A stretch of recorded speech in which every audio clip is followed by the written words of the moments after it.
ضرورت کے تحت بولیے، کیونکہ زبان سے ہی اکثر گناہ ہوتے ہیں. زیادہ زبان استعمال کرو گے پھسلے گی. اس لیے حضرت ابو بکر صدیق کبھی کبھی کان میں مسواک لگاتے تھے. یہ مسواک، نماز کا ٹائم ہوا مسواک کیا پھر کان میں لگا لیا. اس مسواک کو ایک بار اپنے داہنے ہاتھ میں پکڑے اور زبان کھینچ رہے تھے ایسے، اور مسواک زبان پہ مار رہے تھے ایسے. حضرت عمر نے کہا یہ کیا کر رہے ہو؟ کہا اس زبان کو سزا دے رہا ہوں. کہا کس بات کی؟ یہی زیادہ بولتی ہے، اس کو اوقات میں رکھ رہا ہوں، اس کو بتا رہا ہوں دیکھ اگر زیادہ بولنے کا کام تو نے کیا تو تیری پٹائی لگے گی اس مسواک سے. ایسا میں اس لیے کر رہا ہوں تاکہ زبان ہماری کنٹرول میں رہے، کیونکہ اکثر لوگ جہنم میں زبان کی وجہ سے جاتے ہیں. یہی وجہ تھی کہ اللہ کے نبی صلی اللہ علیہ وسلم نے جنت میں جانے والے لوگوں کی جب ایک لسٹ تیار کی تو ان نوجوانوں کو نہیں بھولا. فرمایا آئے نوجوانوں، تم مجھے دو چیزوں کی ضمانت دو، تم مجھے دو چیزوں کی ضمانت دو، میں تمہیں جنت کی ضمانت دیتا ہوں. من یضمن لی، کون ہے جو مجھے دو چیزوں کی ضمانت دیتا ہے؟ تم مجھے دو چیزوں کی گارنٹی دو، میں تمہیں جنت کی گارنٹی دیتا ہوں. صحابہ نے پوچھا اللہ کے نبی وہ دو چیزیں کیا ہیں؟ آپ نے فرمایا الفم والفرج، ایک منہ، ایک زبان، اور دوسری شرمگاہ یعنی زناکاری. تم مجھے ان دو چیزوں کی ضمانت دے دو کہ میں زبان سے جو بھی بولوں گا سچ بولوں گا، کبھی جھوٹ نہیں بولوں گا، کبھی کسی کی غیبت نہیں کروں گا، کبھی کسی کی برائی نہیں کروں گا، کبھی کسی کی چغلی نہیں کروں گا، کبھی کسی کو تکلیف نہیں پہنچاؤں گا. اور دوسری اس بات کی گارنٹی دے دو کہ میں کسی کی ماں بہن بیٹی پر غلط نظر نہیں ڈالوں گا اور اس کو کبھی غلط نظر سے نہیں دیکھوں گا، زنا نہیں کروں گا. تم اپنی ان دو چیزوں کی ضمانت دے دو، جو مجھے ان دو چیزوں کی ضمانت دے گا میں اس کو جنت کی ضمانت دیتا ہوں، یعنی وہ میرے ساتھ جنت کے اندر جائے گا. زبان کی وجہ سے اکثر لوگ جہنم میں جاتے ہیں، اور دوسری شرمگاہ زناکاری کی وجہ سے جہنم کا شکار ہوتے ہیں لوگ. تو میرے پیارے ساتھیوں، اللہ کے رسول بہت کم بولا کرتے تھے اور کم بولنے کا حکم بھی دیا کرتے تھے کہ لوگوں ضرورت کے تحت بس بولو، زیادہ مت بولو. بہو بھاشتا، مستقبل کی باتیں بتائیں گے. اس میں کوئی شک نہیں کہ اللہ کے نبی نے بھوشیہ کی بہت سی باتیں بتائیں، مستقبل کی بہت سی باتیں بتائیں. قرب قیامت ایسا ہوگا، ایسا ہوگا، ایسا ہوگا، لیکن آپ نے اپنی طرف سے کچھ نہیں بتایا. ما ینطق عن الہوی ان ہوا الا وحی یوحی، میرے نبی اپنی طرف سے کچھ نہیں بولتے، وہ جو کچھ بھی بولتے ہیں اللہ رب العالمین کی طرف سے وحی کے آ جانے کے بعد. لیکن مستقبل کی باتیں بتائیں، یہ بات ٹھیک ہے نہیں؟ دیکھیے اللہ کے نبی نے 1400 سال پہلے فیوچر کی یہ بات بتائی تھی جو آج حرف بحرف ثابت ہو رہی ہے. نساء کاسیات عاریات ممیلات ومائلات. ایک ایسا زمانہ آ جائے گا، ایک ایسا زمانہ آ جائے گا کہ تم دیکھو گے لوگوں کو، تم دیکھو گے عورتوں کو، تم دیکھو گے لیڈیز کو، تم دیکھو گے خواتین کو، تم عورتوں کو دیکھو گے. کاسیات، دیکھنے میں تو وہ کپڑے پہنے ہوئے دکھائی دیں گی، بظاہر تو ان کے جسم پر کپڑا ہوگا. عاریات، لیکن حقیقت میں وہ برہنہ ہوں گی، حقیقت میں وہ ننگی ہوں گی. کپڑا تو پہنیں گی لیکن کپڑا پہننے کے باوجود وہ ننگی ہوں گی، وہ برہنہ ہوں گی. آج ان کے کپڑے دیکھ لو، چھوڑیے شادیوں کا حال، جلسے میں آنے والیوں کو دیکھ لو. عید اور بقرعید کے دن عورتوں کے پہناوے دیکھ لو، اور اپنی جوان بچیوں کو دیکھ لو جن کی عمر 10 سال سے بڑی ہے. یاد رکھیے گا 10 سال سے بڑی لڑکی کے اوپر پردہ فرض ہو جاتا ہے. 10 سال سے بڑی لڑکی کا پھر سر کا ایک بال بھی کسی غیر مرد کو نہیں دکھنا چاہیے. ہماری نظروں میں بہت معمولی بات ہے، چھوٹی ہے. اللہ کے رسول نے فرمایا تھا جب تمہارا بیٹا 7 سال کا ہو تو اس کو نماز کا حکم دو، اور 10 سال کا ہو تو نماز کے لیے زبردستی کرو، نہ پڑھے تو اس کو مارو پیٹو. 10 سال کے بعد قرآن و حدیث کے سارے احکام نافذ ہو جاتے ہیں۔ آج کل 10-11 سال کی لڑکیاں بالغ ہو رہی ہیں، ٹی ویوں پر سیریل ایسے آ رہے ہیں، موبائلوں میں ایسی ایسی واہیات چیزیں یوٹیوب وغیرہ پر، فیس بک پر آ رہی ہیں کہ ان کو دیکھ کر ہماری لڑکیاں جو کبھی 16-17 سال میں بالغ ہوتی تھیں آج 11-12 سال کی عمر میں بالغ ہونے لگی ہیں۔ عریانیت پھیل چکی ہے، شرم و حیا طاق پر رکھی جا چکی ہے۔ ورنہ تصور کیجئے ایک کپڑا جو جسم سے چپکا ہو، آپ کے پیروں سے چپکا ہوا ہو، اور وہ کپڑا آپ کے گھٹنے اور ران سے ہوتے ہوئے آپ کی کمر تک آئے، جس کو آپ لیگی کہیں، اور اس کے اوپر ایک کرتی پہن لی جائے اور اس طریقے سے مارکیٹ میں بازار میں شاپنگ کی جائے، ایسی عورت کو آپ کی نظر میں فیشن پرست کہا جا سکتا ہے، لیکن محمد الرسول اللہ کی نظر میں یہ لڑکی، یہ عورت ننگی ہے، ننگی ہے، ننگی ہے۔ یہ کپڑے، اے بھیا جس کو جانا ہو جلدی جاؤ یہاں سے، اور جس کو اٹھنا ہو ابھی اٹھ جاؤ۔ ڈرامہ کر کے رکھ لیا ہے، اور بھی ابھی جس کو جانا ہو چلے جاؤ، ابھی بعد میں نہیں اٹھنے دوں گا، چاہے پیشاب یہی نکل جائے، جائیے ابھی نکل جائیے جس کو جانا ہو۔ عاریات ہماری نظروں میں فیشن پرست ہیں، لیکن اللہ کے رسول نے ایسی عورتوں کو کیا کہا؟ ننگی۔ میں نے نہیں کہا، پوچھو ان علماء سے عاریات کا مطلب کیا ہوتا ہے۔ کاسیات کپڑے پہنیں گی، عاریات لیکن ننگی ہوں گی۔ ایسی عورتوں کے بارے میں کہا ہے ننگی ہوں گی۔ یہ ہاف آستینوں کے کپڑے یہاں چل رہے ہیں، یہ کھلا ہوا ہے۔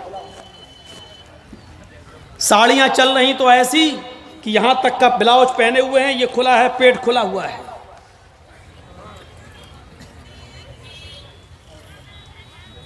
اور جو چند برقعے اب چل بھی رہے ہیں بہار بنگال میں، پہلے تو چلتے نہیں تھے، تو اب برقعوں میں بھی ڈیزائن چلنے لگی ہے، کڑے ہوئے برقعے، ڈیزائن دار برقعے۔ اب ایک بات بتائیے، برقعے کو آپ ایک تو ڈیزائن دار بنا رہے ہیں، اور دوسرا جب عورت یا لڑکی جب برقع اوڑھتی ہے تو سینے پر پھول بنا دیے آپ۔ یہ بتائیے یہاں پھول بنانے کی کیا ضرورت تھی؟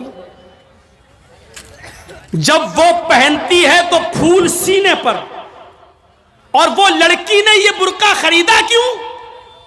اس کا مطلب کیا ہے کہ وہ بھی اس لیے خرید رہی ہے تاکہ میرے پھولوں پر نظر۔ یہ سننا پڑے گا، تمہیں نہیں تمہارے باپ کو بھی سننا پڑے گا۔ جب تک میں اس کرسی پر ہوں، یہ اتھارٹی، یہ پاور مجھے اسلام نے دیا ہے، سننا پڑے گا۔ کیوں خریدا ہے اس نے یہ برقع؟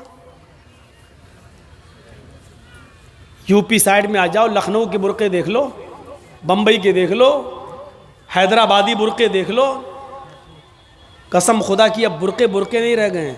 اب 60 سال کی بڈھی بھی اوڑھ لے تو ایسا لگتا ہے جیسے وہ 18 سال کی لڑکی جا رہی ہے۔ یہ برقعے ایک بار سچا واقعہ ہے، 60 65 70 سال کی بڑھیا ایسا ہی برقع اوڑھ کے چہرہ چھپا کے جا رہی تھی دھیرے دھیرے، بھائی بڈھی تھی وہ دھیرے دھیرے چل رہی تھی، تو ایک لڑکا اس کا پیچھا کرنے لگا، 20-22 سال کا لڑکا اس بڈھی کا پیچھا کرنے لگا، کیونکہ جو سوچنے لگا برقع اتنا خوبصورت ہے تو برقعے کے اندر کتنا خوبصورت مال ہوگا، برقعے والی کیسی ہوگی، اس کا پیچھا کرنے لگا۔ بڑھیا دھیرے دھیرے چل رہی، لڑکا سمجھ رہا مجھے لفٹ دے رہی، میری وجہ سے دھیرے دھیرے چل رہی، جبکہ وہ اپنی کمزوری کی وجہ سے دھیرے دھیرے چل رہی۔ بڑھیا سمجھ گئی کہ لڑکا میرا پیچھا کر رہا ہے، تو تھوڑی دور چلنے کے بعد اس نے اپنا نقاب کھولا اور اپنی تتلاتی زبان میں بولی بیٹا۔ لڑکے کا تو موڈ خراب ہو گیا، کم بخت میرا تو معاملہ ہی گڑبڑ ہو گیا، بیٹا تو میرا پیچھا کیوں کر رہا ہے، میں تو تیری اماں کی عمر کی ہوں۔ لڑکے کو بھی غصہ آ گیا، کہتی بات میں اپنے لیے نہیں اپنے ابا کے لیے ڈھونڈ رہا ہوں۔ اب 60 65 70 سال کی بوڑھیوں کو ایسے خوبصورت برقعے پہننے کی کیا ضرورت؟ برقعوں کا مقصد جو کبھی تھا پردہ، لیکن آج ان کا مقصد بھی وہ نہیں رہ گیا۔ اللہ کے نبی کے زمانے میں ایک صحابیہ اللہ کے نبی کے پاس آتی ہیں، مسند احمد کی صحیح روایت، جن کی چادر کپڑے سے نیچے، ٹخنے سے نیچے، چپل سے نیچے زمین کی مٹی اڑاتی ہوئی آتی ہے اور کہتی ہے اللہ کے رسول میں اس چادر کو اوڑھ کر نماز پڑھنے جاتی ہوں۔ آپ نے کہا چادر اتنی نیچی ہونی چاہیے؟ اس نے کہا اللہ کے نبی کبھی کبھی زمین پر پیشاب و پائخانہ پڑا ہوتا ہے، گندگی پڑی ہوتی ہے، تو کیا میں تھوڑی سی اوپر کر کے پائخانہ گندگی کو کراس کر کے آگے نکل جاؤں؟ آپ نے کہا نہیں، دائیں سے نکل جا، بائیں سے نکل جا۔ کہنے لگی دائیں بھی مرد بیٹھے ہوتے ہیں، بائیں بھی مرد بیٹھے ہوتے ہیں، مجھے اسی گندگی کے اوپر سے نکلنا ہے۔ اے اللہ کے رسول اجازت دے دیجئے، میں تھوڑا سا اوپر کر لوں اور نکل جاؤں، اس کے بعد نیچے کر لوں گا، جب گندگی کو کراس کر لوں گی تو چادر میں نیچے کر لوں گی۔ اللہ کے نبی کہتے ہیں اگر مرد دائیں بیٹھے ہیں بائیں بیٹھے ہیں تو اسی گندگی کے اوپر سے نکل جا۔ کہنے لگی اللہ کے رسول وہ گندگی میری چادر میں لگ جائے گی، آپ مجھے اوپر اٹھانے کی اجازت نہیں دے رہے ہیں، ٹخنے سے اوپر، چپل سے اوپر چادر اٹھانے کی اجازت کیوں نہیں دے دیتے ہیں؟ آپ نے کہا نہیں، چادر اٹھانے کی اجازت، چپل سے بھی اوپر چادر اٹھانے کی اجازت نہیں دوں گا۔ کہا اللہ کے رسول پھر اس چادر میں پیشاب و پائخانہ لگ جائے گا؟ آپ نے کہا لگ جانے دے۔ کہنے لگی اے اللہ کے رسول اسی چادر کو تو اوڑھ کر میں نماز پڑھتی ہوں مسجد میں، جب اوپر عورتوں کا الگ انتظام ہوتا ہے یا پردے میں عورتوں کا انتظام ہوتا ہے تو میں اسی چادر کو اوڑھے اوڑھے نماز پڑھتی ہوں۔ آپ نے کہا اسی چادر کو اوڑھ کر نماز پڑھ لے۔ کہنے لگی اس میں پیشاب و پائخانہ لگ جائے گا، کیا اسی اور چادر کو اوڑھ کر نماز پڑھ لوں؟ آپ نے فرمایا ہاں اے عورت، جب پیشاب و پائخانہ تیری چادر میں لگے گا، جب تو آگے بڑھے گی تو تیری چادر زمین پر پڑی ہوئی مٹی سے رگڑ کھائے گی، کیونکہ تیری چادر نیچے ہے۔ جب پیشاب و پائخانہ اس میں بھر جائے گا، جب تو آگے بڑھے گی تو زمین پر پڑی ہوئی مٹی پر تیری چادر رگڑ کھائے گی، اور زمین پر پڑی ہوئی مٹی سے رگڑنے کی وجہ سے زمین کی پاک مٹی تیری چادر کو پاک کر دے گی، لیکن تجھے چادر اٹھانے کی اجازت نہیں، اسی چادر میں تو نماز پڑھ لے۔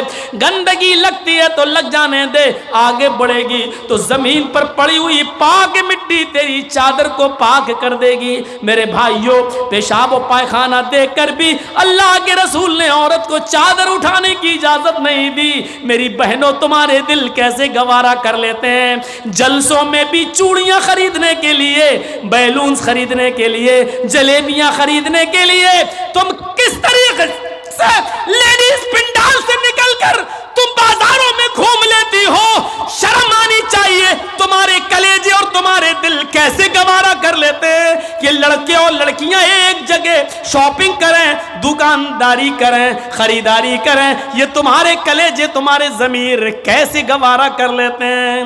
جبکہ اللہ کے نبی فرماتے ہیں لا یخلون رجل بامرأۃ الا کان ثالثہما الشیطان، کوئی مرد کسی عورت سے تنہائی میں نہ ملے، کوئی مرد کسی عورت سے اکیلے میں نہ ملے کہ اس میں تیسرا شیطان ہوتا ہے، اس میں تیسرا بہکانے والا شیطان ہوتا ہے۔ میرے بھائیوں اسلام کا قانون یہی ہے، اسلام کا نظام یہی ہے۔ ایک عورت، اس کا شوہر مر چکا ہے، عورت کے پاس بہت زیادہ پیسہ ہے، وہ حج کرنا جانا چاہتی ہے، شوہر انتقال کر گیا، اب عورت اکیلے حج کرنے نہیں جا سکتی ہے، جبکہ مستطیع ہے، صاحب استطاعت ہے، حج کرنے جانا چاہتی ہے، اچھا کام کرنے جانا چاہتی ہے۔ اسلام کہتا ہے کہ تیرا شوہر نہیں ہے تو بھائی کے ساتھ جا، بھائی نہیں ہے تو باپ کے ساتھ جا، باپ نہیں ہے تو بیٹے کے ساتھ جا،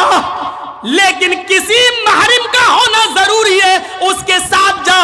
چیخ کر عورت کہتی ہے کوئی نہیں ہے، میرے پاس دولت ہے۔ اللہ کے نبی کہتے ہیں پھر دولت سنبھال کر اپنے پاس رکھ، اگر تیرا بھائی نہیں ہے، بیٹا نہیں ہے، شوہر نہیں ہے، باپ نہیں ہے، کوئی محرم نہیں ہے تو اکیلے حج کرنے نہیں جا سکتی ہے۔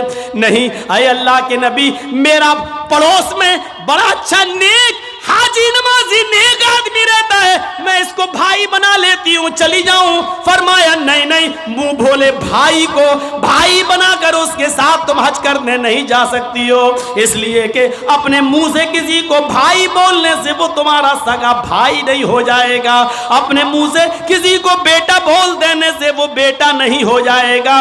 تم کسی کو بیٹا بول دو، بھائی بول دو، جو چاہو بول دو، لیکن اسلام یہ کہتا ہے کہ اس کے ساتھ بھی عورت کو اجازت نہیں ہے کہ وہ حج کرنے جائے۔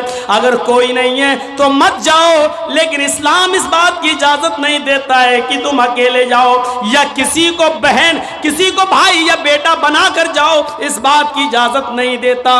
اسلام ایک عبادت میں، حج جیسی عبادت میں بھی عورت کو کسی غیر مرد کو منہ بولے بھائی اور منہ بولے بیٹے کے ساتھ بھی جانے کی اجازت نہیں دیتا۔ تو میرے بھائیو، جب خانہ کعبہ میں جانے کی اجازت نہیں دیتا ہے، صفا مروہ کی سعی کی اجازت نہیں دیتا ہے، اتنی خوبصورت عبادت کی اجازت نہیں دیتا ہے، تو بازاروں میں اکیلے گھوم کر شاپنگ کرنے کی اجازت کیسے دے گا؟ پھر بازار کے اندر عورت کو اکیلے جانے کی اجازت کیسے دے گا؟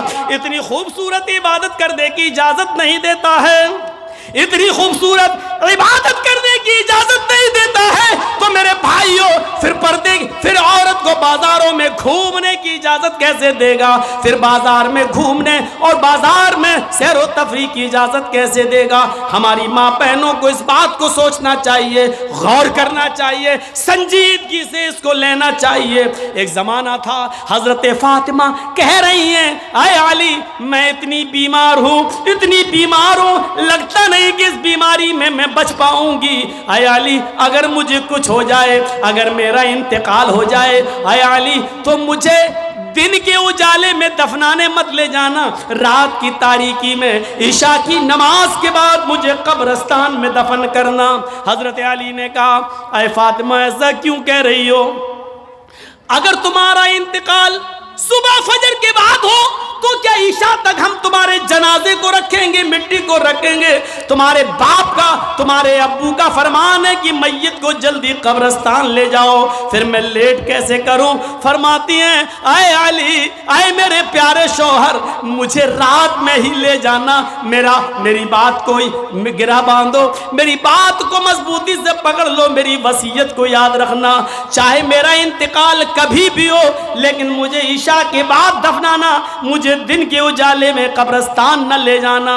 اے علی، میں نہیں چاہتی ہوں کہ میرے مردہ جسم پر پڑے ہوئے کفن پر بھی کسی غیر مرد کی نظر پڑے، میں اپنے کفن پر بھی کسی غیر مرد کی نظر نہیں پڑنے دینا چاہتی ہوں۔ اے علی، مجھے رات میں لے جانا، دن کے اجالے میں نہیں، میں نہیں چاہتی کہ میرے کفن پر بھی کسی غیر مرد کی نظر پڑے۔ میرے بھائیوں، انتقال کے بعد نکاح جائز نہیں ہے، انتقال کے بعد شادی نہیں ہوتی ہے، لیکن انتقال کے بعد بھی اپنے جسم کو تو چھوڑو، اپنے کفن کو بھی کسی غیر مرد کو دیکھنے کی اجازت نہیں دے رہی ہیں۔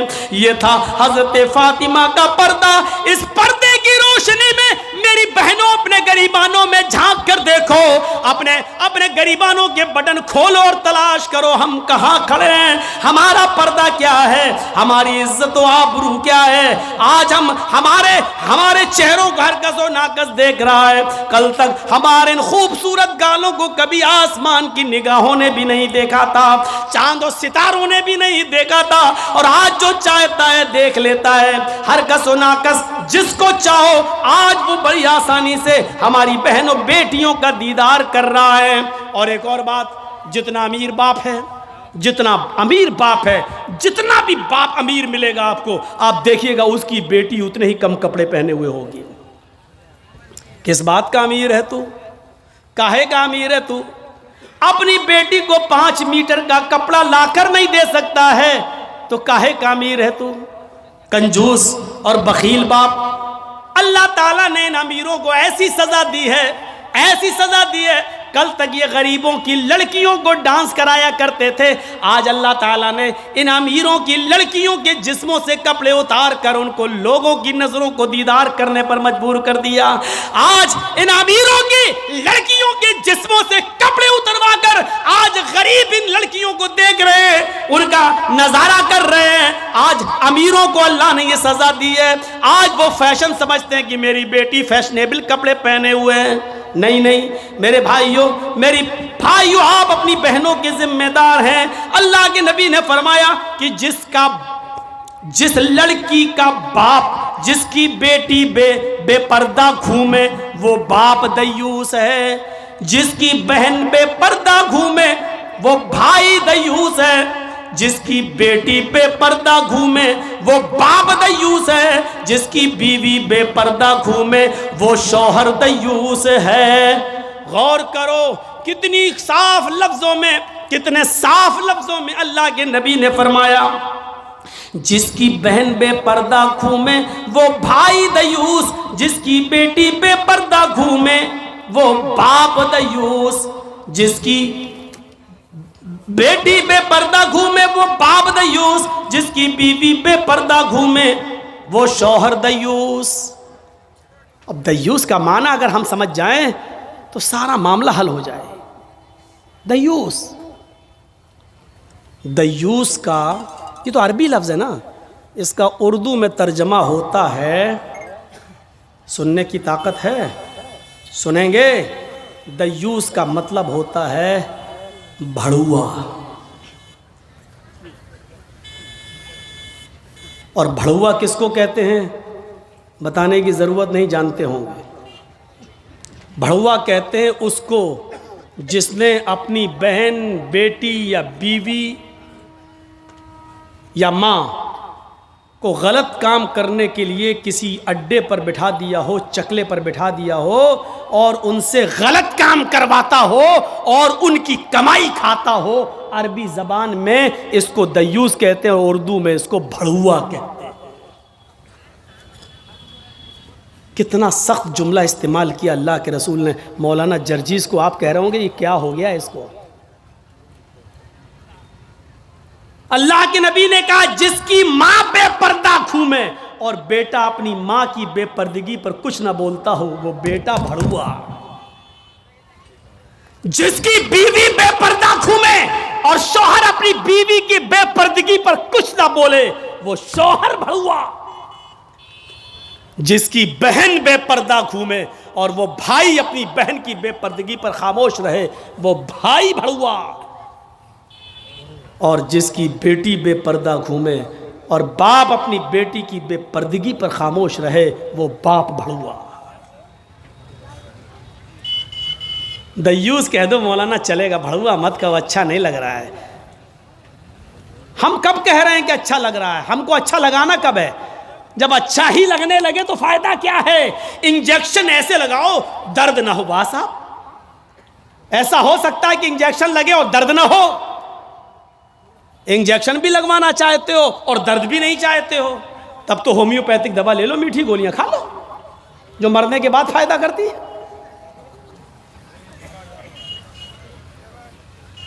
ہومیوپیتھک دوا کے بارے میں یہی مشہور ہے، بہت لیٹ فائدہ کرتی ہے، تو ہم نے کہہ دیا مرنے کے بعد فائدہ کرتی ہے۔ لیکن سسٹم مل جائے تو جادو کی طرح بھی فائدہ کرتی ہے، بہت جلدی بھی کرتی ہے۔ تو جب آپ کو میٹھی گولیاں ہی کھانا ہے ہومیوپیتھک دوا تو پھر مت کراؤ تقریریں، اور تقریر کرا رہے ہو تو سنو، سننا پڑے گا۔ کتنے لوگ ہیں آج جو اپنی بیوی کی بے پردگی پر سوال اٹھاتے ہیں؟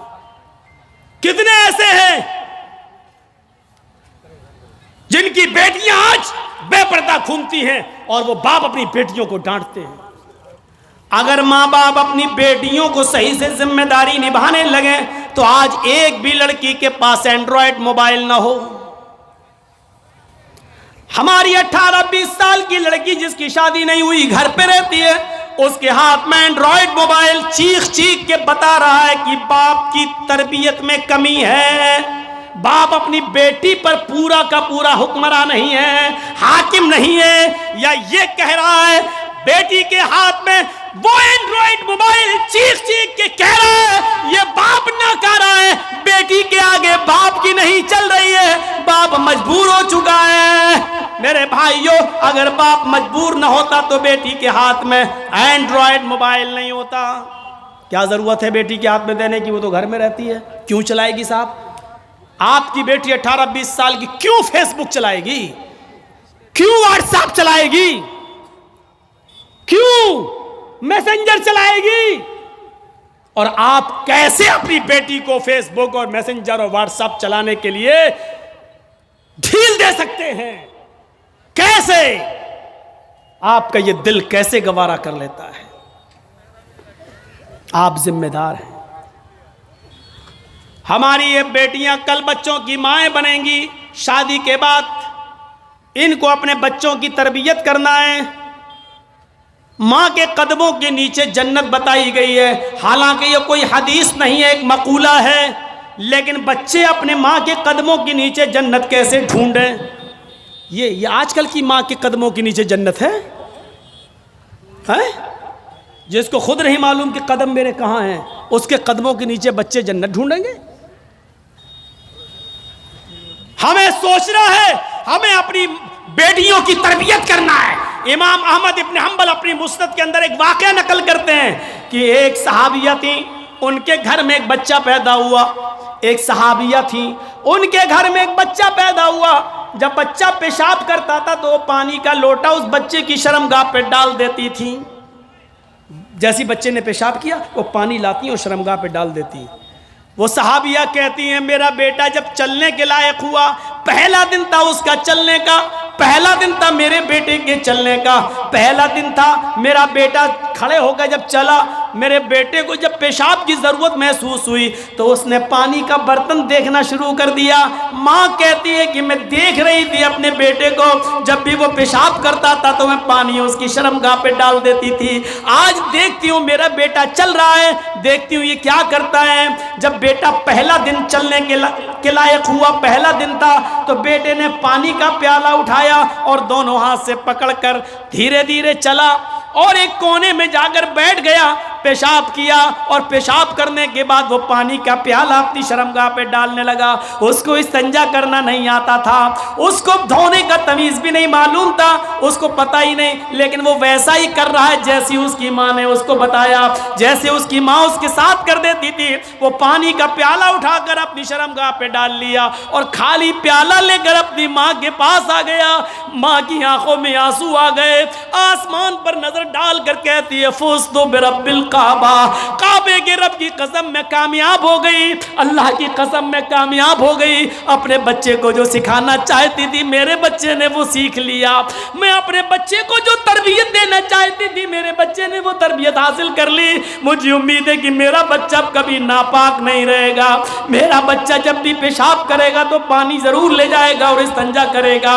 اس زمانے کی مائیں اپنے بچوں کو بچپن سے یہ عادتیں ڈلواتی تھیں، اور آج کل کی ماں دیکھ لو اپنے بچے کا انڈرویئر نیکر اتار کر کہتی بیٹا یہاں کھڑے ہو کے پیشاب کر لے۔ یہ مائیں اپنے بچوں کو کیا تربیت دیں گی؟ جبکہ نیپولین نے کہا تھا کہ مدرس لیپ از فرسٹ کالج فار چلڈرن، ماں کی گود یہ بچے کا پہلا مدرسہ ہوتی ہے، پہلی یونیورسٹی ماں کی گود ہے۔ جو بچہ اپنی ماں کی گود سے تربیت حاصل کر کے نہیں نکلا وہ کسی یونیورسٹی سے تربیت حاصل نہیں کر سکتا ہے۔ آج بھی دیکھ لو کشن گنج میں بھی یونیورسٹیاں ہوں گی، کشن گنج میں بھی کالج ہوں گے، اس کالج سے B A, M A, P H D, M B B S اور ایم ڈی کی ڈگری لے کر نکلنے والے بچوں کی تعداد بھی بہت ہوگی، لیکن انہی بچوں کو دیکھیے کھڑے ہو کر سڑک کے کنارے پینٹ کی چین کھول کر دھار مار رہے ہوں گے، پیشاب کر رہے ہوں گے۔ یہ ان یونیورسٹیوں کے فارغین اسٹوڈنٹ ہیں جو فارغ ہو کر نکلے، جن کو ایم ڈی کرنے کے بعد، ایم بی بی ایس کرنے کے بعد بھی پیشاب کرنے کی عقل نہیں آئی ہے۔ ان سے تو بہتر وہ کتا ہے جو کم سے کم پیشاب کرتا ہے تو ایک ٹانگ تو اٹھا لیتا ہے تاکہ اس کے اوپر چھینٹے نہ آئیں۔ انہوں نے یونیورسٹی سے پڑھنے کے بعد بھی یہ کتے سے بھی بدتر بن کر نکلے ہیں۔ وہ یونیورسٹی ان کو انسان نہیں بنا سکی، وہ کالج ان کو انسان نہیں بنا سکے، وہ اسکول ان کو انسان نہیں بنا سکے۔ M D P H D کرنے کے بعد بھی آج کتوں سے بری طرح پیشاب کرتے ہوئے نظر آئیں گے۔ کہہ لینے دیجئے مجھے کتا گدھا جو کچھ بھی بولتا ہوں میں سب، آج مجھے اجازت دیجئے۔ میرے بھائیوں کہو کہ جانوروں کی اجازت مت بولو، ہم لوگ انسان ہیں، قرآن نے بھی جانوروں کی مثالیں دی ہیں۔ اولئک کالانعام بل ہم اضل، یہ چوپایوں کی طرح ہیں بلکہ ان سے بھی زیادہ گئے گزرے۔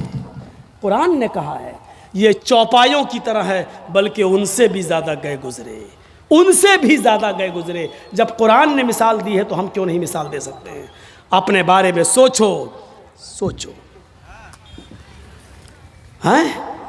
عبد القادر جیلانی بغدادی رحمۃ اللہ علیہ کی تاریخ کون نہیں جانتا، جن کو آج لوگ بڑے پیر صاحب کے نام سے بھی جانتے ہیں، جن کے نام پر 11ویں کی بریانی کی ڈیگ بھی بناتے ہیں۔ وہ عبد القادر جیلانی جب 12 سال کے تھے، ان کی ماں نے ان کو ایک قافلے کے ساتھ بھیجا تھا، کہا بیٹے حالات کتنے بھی سخت ہوں لیکن جھوٹ کبھی مت بولنا۔ اور جب چوروں نے اور ڈاکوؤں نے جب اس قافلے کو لوٹا تو اس بچے سے پوچھا عبد القادر سے، تیرے پاس بھی کچھ ہے؟ اس نے کہا ہاں ہے۔ کہا کیا ہے؟ 40 اشرفی۔ کہاں ہیں؟ میرے کرتے کے استر میں۔ استر کو پھاڑ کے دیکھا تو 40 اشرفی ملی۔ پوچھا بیٹا یہ تو ایسی جگہ چھپی ہوئی تھی کسی کو پتا نہیں، تو نے کیوں بتا دیا؟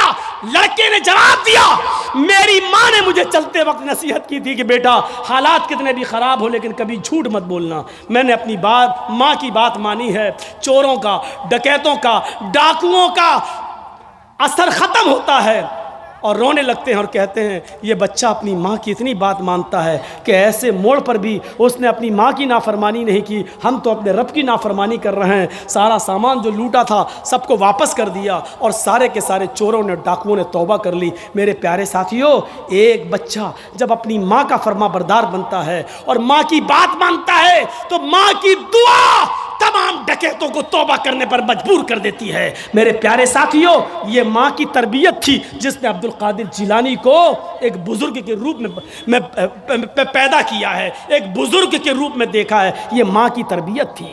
اور ایک اس ماں کی تربیت پر نظر ڈالو کہ جب سلطان ڈاکو کو پھانسی ہوئی، جب سلطان ڈاکو کو پھانسی کے تختے پر لٹکایا گیا تو اس سے پوچھا گیا تمہاری آخری تمنا کیا ہے؟ اس نے کہا میری آخری تمنا یہ ہے کہ میری پھانسی میری ماں کے سامنے مجھے دی جائے۔ اس کی ماں کو بلایا گیا، کہا تیرا بیٹا تیرے آنکھوں کے سامنے مرنا چاہتا ہے۔ سلطان ڈاکو کی ماں کی آنکھوں میں آنسو آ گئے۔ پولیس والوں نے پوچھا آخر ماں کے سامنے تم کیوں مرنا چاہتے ہو؟ اس نے کہا تاکہ میری ماں دیکھے موت کے وقت پیر کیسے تڑپتے ہیں، ہاتھ کیسے تڑپتے ہیں اور روح کیسے نکلتی ہے۔ کہا لیکن تم اس کے لیے ماں کو کیوں مجبور کر کے لائے ہو؟ فرمایا پولیس والوں تم نہیں جانتے ہو، جب میں 8 سال کا تھا، 10 سال کا تھا، میری ماں نے مجھ سے ایک انڈا منگوایا تھا۔ میں ایک دکان پر گیا تھا، میں انڈا لینے گیا تھا لیکن ایک انڈا میں نے چوری کر لیا تھا دکاندار کا، اور میں اس کو اپنی جیب میں بھر لیا تھا۔ پھر میں نے اس کے پیسے نہیں دیے تھے، واپس آ گیا۔ میں نے جب وہ انڈا اپنی ماں کو دیا اور پیسے بھی واپس کیے، ماں نے کہا کیا ہوا انڈے والے نے پیسے نہیں لیے؟ میں نے کہا نہیں، میں انڈا چرا لایا ہوں۔ تو میری ماں نے مجھے تھپ تھپایا تھا کہ بیٹا ہم لوگ غریب ہیں، اچھا کیا تو نے یہ پیسہ بچا لیا، کسی اور کام آئے گا۔